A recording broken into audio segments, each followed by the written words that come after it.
हामीलाई भन्नु ल। हामी यतिखेर 1.5 घण्टा जाममा किन पर्यो भने त यो जाने क्रममा छौँ।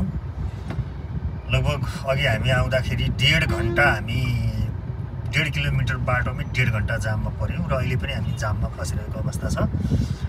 यहाँहरूले यहाँ देख्न सक्नुहुन्छ यो जाम किन भयो होला भनेर। हामी यति लामो जाम यस्तो व्यस्त सडकमा यस्तो पिक आवरमा किन भयो होला भनेर हामी अनुमान गरिरहेका थियौँ।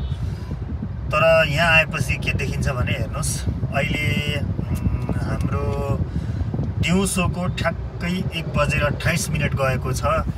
यो समयमा सडक कालोपत्रे गर्ने काम चाहिँ यहाँ अब यो ठेकेदारले यो कन्ट्र्याक्टर कम्पनीले मध्य दिउँसो अब कलङ्कीबाट पश्चिम छुट्ने सम्पूर्ण गाडीहरू जाने नाका कलङ्की नाकढुङ्गा नाकामा चाहिँ यसरी यहाँहरूले हेर्न सक्नुहुन्छ यस्तो पिक आवरमा चाहिँ बाटो पिच गर्ने काम गरिरहेछ गाडीहरू रोकेर।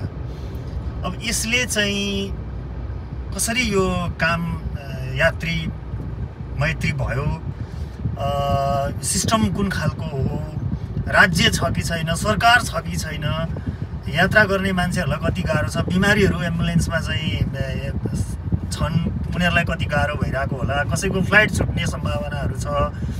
यस्तो स्थिति हाम्रो देशमा देखेपछि यहाँहरूलाई कस्तो लाग्छ?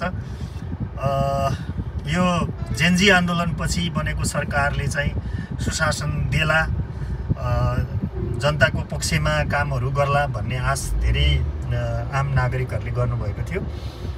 तर सामान्य सडक जामको घटनालाई हेर्ने हो भने यसले चाहिँ हाम्रो नेपालमा गाडीसँग सम्बन्धित केही पनि सामान बन्दैन, हामी सबैलाई थाहा छ।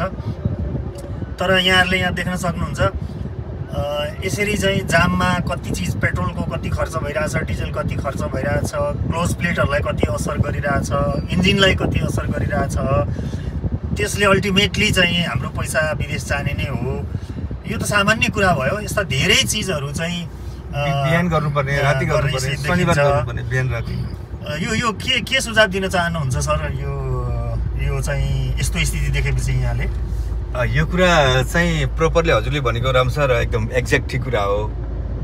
यो चाहिँ गर्नुपर्ने कामहरू भनेको चाहिँ जनताहरूको आवतजावत गर्ने अब अति महत्त्वपूर्ण कामहरू हुन्छ। अब इन्धनहरू खपत त हुने नै भइहाल्यो। यो चाहिँ खास गर्नुपर्ने भनेको जस्तो बिहानको समयमा, रातिको समयमा, जस्तो विदेशतिर हेरौँ न हामी त्यस्तो छ, छुट्टीको समय गर्नुपर्ने हो। अब अहिले त अहिले आउँदा ठ्याक्कै 1.5 घण्टा, अहिले जाँदाखेरि चाहिँ अब यो अहिले पनि त्यही नै भइरहेछ। यो चाहिँ राम्रो होइन। यो चाहिँ निर्देशन दिनुपर्ने मान्छे अलिकति कडी-कडा भएर यस्तो नगर्ने भनेर नियम बनायो भने चाहिँ हुन्थ्यो। त्यो पनि गर्न सक्यो। जताततै देश लथालिङ्गै छ। यो जनयातायातको कुरामा त धेरै नै कुरा चाहिँ बोल्दा बोल्दै लामो हुन्छ।